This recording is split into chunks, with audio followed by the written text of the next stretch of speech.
What makes a human being stay loyal? Why do some of us buy the same brand of coffee every single morning when dozens of cheap alternatives exist?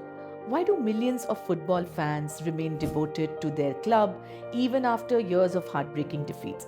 And why do some friendships survive decades while others disappear after a single misunderstanding?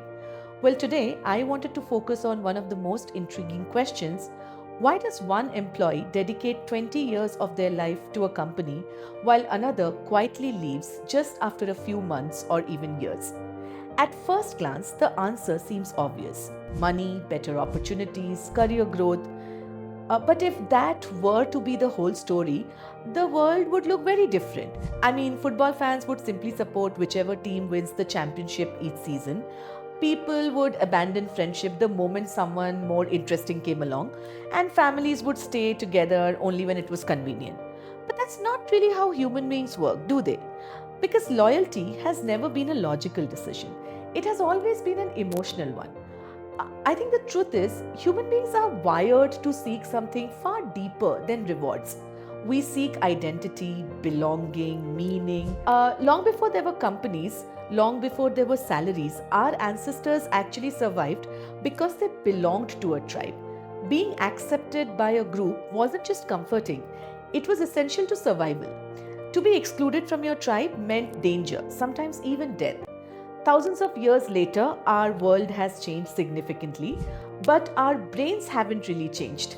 We still search for places where we feel accepted, where we are respected, or where we are valued, where we feel that we matter. Now, sometimes we find that in our families, sometimes we find that in friendships, in relationships, sometimes even in a football club we've supported since childhood, and sometimes we find it at work. Now, which raises a very uncomfortable question. If loyalty is rooted so deeply in human psychology, why are so many organizations today struggling to keep their best people? Companies today actually invest more in employee engagement than at any other point in history. There are more wellness programs, more learning platforms, more recognition awards, more flexible working, more employee surveys, and yet organizations continue losing the very people they desperately want to keep. Not just employees, their best employees, the mentors, the innovators, the future leaders. So perhaps we may not have been asking the right question. Maybe the question isn't how do we retain employees? Maybe the real question is what makes human beings choose to stay? Because I think once we answer that, we don't just understand employee retention, we understand friendships, leadership, communities, relationships, and perhaps a little bit of human nature. This isn't really a story about companies, it's a story about people and the hidden psychology behind one of the most powerful emotions we experience: loyalty. In 2019, a large scale Gallup study revealed something that surprised even seasoned executives. When employees were asked why they left their job, the most common answer was not salary. It wasn't even workload. It wasn't career growth. It was this: I did not feel valued. At first, that might sound vague, almost too emotional to be taken seriously, maybe in a business context. But psychology tells a different story. Because feeling valued is not a soft concept, it is a neurological one. Human beings are wired to constantly scan their environment for one thing: do I matter here? And that question is not answered in performance reviews, it is answered in small everyday moments. A manager who interrupts you in a meeting, a leader who takes credit for the work that you have done, a promotion that probably goes to someone else when you think you deserve it, a good job that never comes, and a message that is never really replied to. Individually, these moments seem insignificant, but psychologically, they accumulate. Like tiny cracks forming in a glass. At first, nothing changes, and then one day, the structure gives way. This is why most resignations feel very sudden to leadership but never to the employee. Because long before somebody leaves physically, they have already left emotionally. Organizational psychologists call this the psychological contract. It is the unspoken agreement between the employer and the employee. It says, if I give you my effort and my loyalty and my time, you will give me respect, growth, and fairness. And when that loyalty contract is broken, even subtly, loyalty begins to decay. not loudly or dramatically, but very quietly. And by the time a resignation letter arrives, the decision has already been made weeks or sometimes even months earlier. This is the first hidden truth of loyalty. People do not leave companies, they leave accumulated disappointments. If loyalty is not built on money, then what is it built on?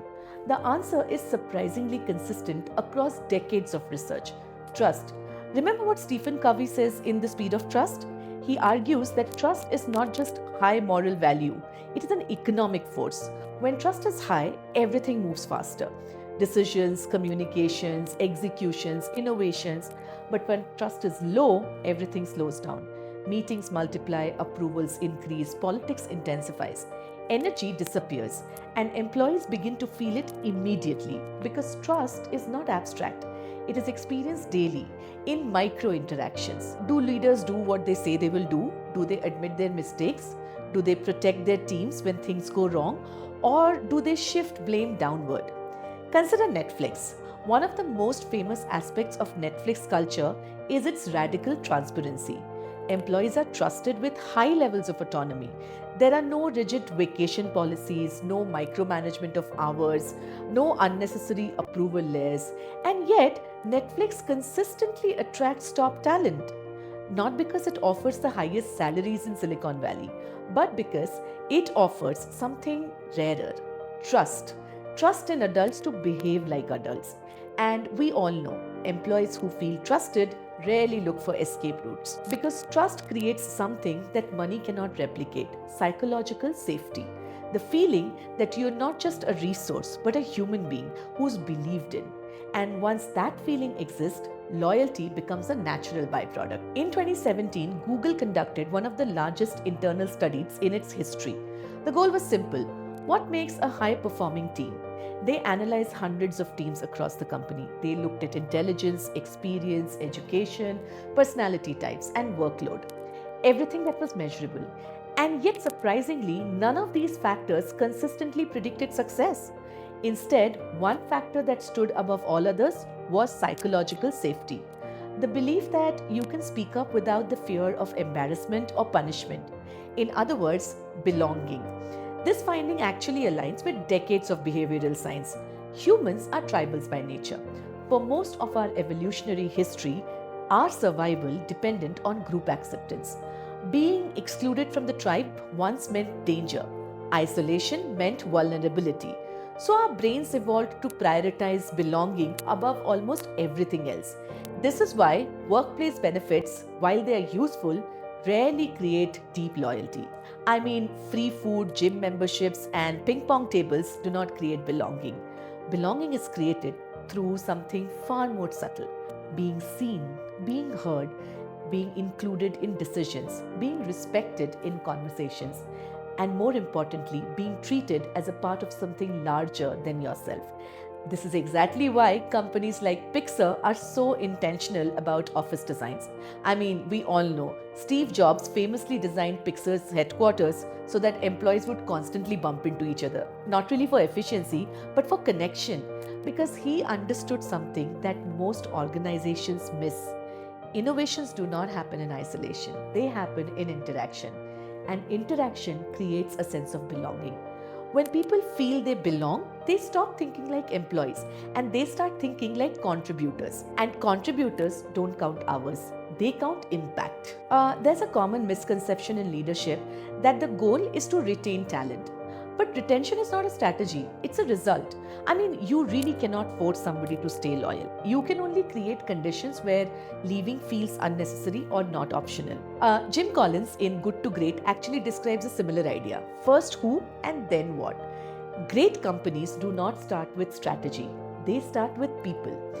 But even more importantly, great leaders don't obsess over keeping people. They focus on becoming the kind of leaders people don't really want to live. Think about the best manager you've ever had. Chances are they didn't really just manage your work, they changed how you saw yourself. They made you feel capable, they made you feel trusted, probably they made you believe in yourself more than you would actually do. And that feeling is powerful because people don't stay in companies, they stay in relationships with leaders, with teams, with cultures. This is why two employees in the same company can have completely different experiences. One might feel trapped while the other might feel inspired. Same salary, same office, same policies, different leadership. And that difference changes everything. Leadership is not about control, it's about influence. And influence is built on one thing: how people feel in your presence. Not fear, not pressure, not obligation, but respect, clarity, and trust. When those three exist, something remarkable happens. People stop asking, "Should I stay?" and start asking, "Why would I ever leave?" Loyalty is not built in HR departments.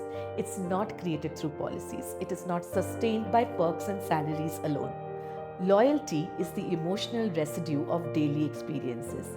It is built in conversations, in decisions, in moments of recognition, in how people are treated when things go wrong, and most importantly, in whether they feel valued, trusted, and included.